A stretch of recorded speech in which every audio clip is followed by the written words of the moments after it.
In Veneto sono ben 66, prima regione d'Italia in questa speciale classifica redatta dalla Polstrada che ha concluso l'indagine. Sono le persone che si sono intestate decine di automobili a testa, c'è chi arriva anche a 50, violando la legge. Si tratta infatti di veicoli utilizzati quasi esclusivamente per commettere furti o rapine in villa e spacciare droga, spesso circolando senza copertura assicurativa. In Veneto, dopo aver incrociato migliaia di dati, la Polstrada ha individuato 486 di queste auto fantasma, intestate a disoccupati, imprenditori apparenti, tossicodipendenti e addirittura persone decedute. C'è chi, in cambio di pochi euro, si intesta auto e moto senza farsi troppi scrupoli.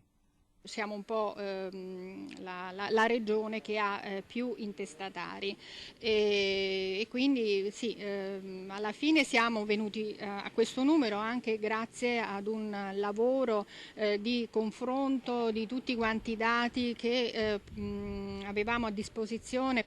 I veicoli ora saranno cancellati dal PRAE, dall'Archivio Nazionale delle Automobili, e per gli intestatari, che raramente usano questi mezzi, sono previste sanzioni da 500 a 2100 euro e se trovati nuovamente in circolazione i mezzi sono destinati alla confisca e alla rottamazione.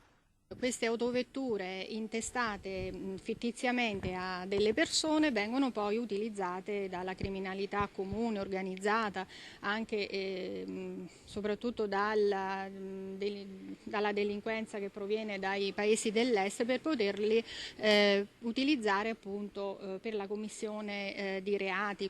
Tra gli intestatari fittizi la maggior parte sono cittadini del Nord Africa e dell'Est Europa. Il maggior numero di auto, oltre la metà, sono state individuate e sequestrate in provincia di Padova, interessate anche Venezia, Treviso, Vicenza e Verona, mentre nessun caso si è registrato a Belluno, provincia più virtuosa.